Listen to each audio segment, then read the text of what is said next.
If this is useful, hit the like button, subscribe if you haven't already, and leave a comment with your honest take on Algo. I actually read them. What's going on with Algorand right now? The chart has been grinding lower for a long stretch. Sell signals keep appearing on the higher time frames, and yet you'll still hear people arguing this thing is somehow undervalued at these levels. How do those two views even sit in the same conversation? Let's talk about it. Looking at ratings and signals, a lot of the technical scanners and community sentiment have leaned cautious to outright negative for some time. You will see a mix of hold and sell readings, especially from tools that track the longer term trend and the position relative to key moving averages. Funding and open interest in the derivatives markets have flipped around, but the short term outlook from pure chart based sources remains defensive until price can reclaim and hold above recent resistance levels with convincing volume. There is more coverage for Algorand than for microcaps, but the consensus from technical and sentiment tools has stayed measured rather than strongly bullish. On the technical side, the bigger picture remains a clear long-term downtrend from the higher levels of previous cycles. Price has spent extended periods making lower highs and lower lows, with recent action testing support zones near the cycle lows. There have been short term bounces, but they have consistently run into resistance and failed to reverse the larger structure. Momentum indicators have been mixed to weak on the higher time frames, with RSI often hovering in neutral to oversold territory without producing strong bullish divergence. Moving averages on the daily and weekly still lean bearish, and volume has been relatively subdued outside of occasional spikes. Short term, it feels more like a consolidation or weak bounce inside a larger corrective structure than a clean trend reversal.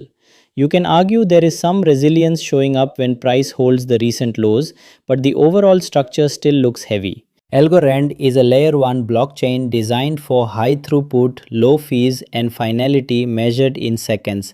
It uses a pure proof of stake consensus model where algo holders can participate in securing the network without the energy costs of traditional mining.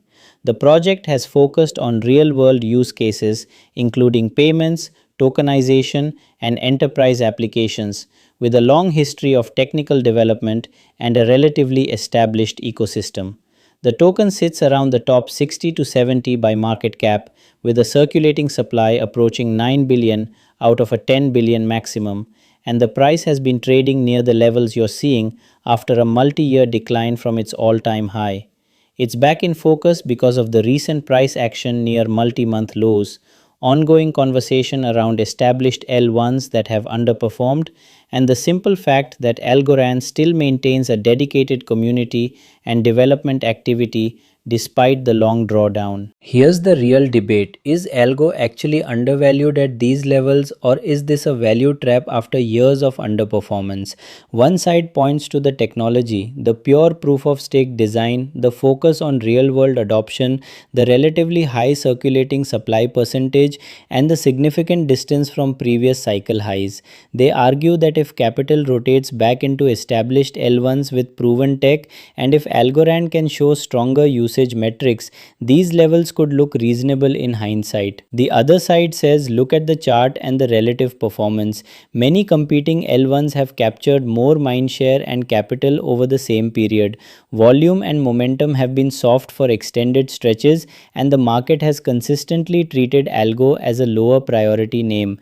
That's the classic trap setup. The technology is real, the project continues to develop, but the market keeps assigning it a lower valuation multiple while attention stays elsewhere. Bull case versus bear case is fairly clear.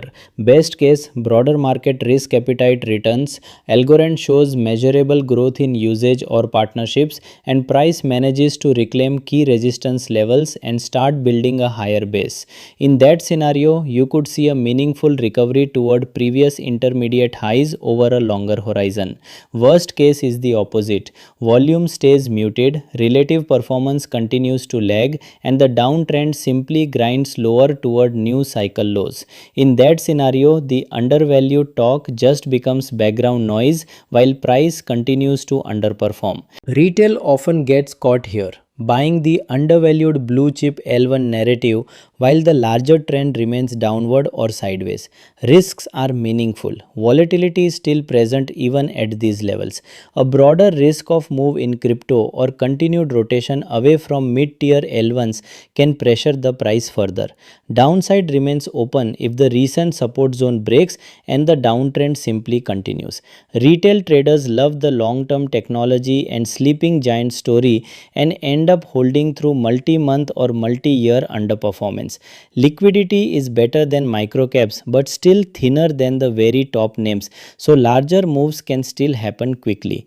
There's also the competitive risk that comes with any L1. Newer or more narrative driven chains can continue to pull capital and developers away. Short term, the picture still looks more consolidative and reactive than impulsive. You need to see stronger volume and a clean break of the recent resistance cluster before the short term bias flips with any real confidence. Longer term, it comes down to whether Algorand can convert its technology and development into sustained demand and relative outperformance. That's the only path that turns these levels into something more constructive instead of just another extended consolidation or grind lower. Nobody knows which way this resolves. The chart is still fighting the technology narrative, the project continues to build, and the market remains selective about which L1s it rewards. So the real question is simple. Is this the kind of project that can finally break out of its long underperformance and re-rate higher? Or are we just watching another established L1 settle into a prolonged period of low relative interest while people argue about valuation?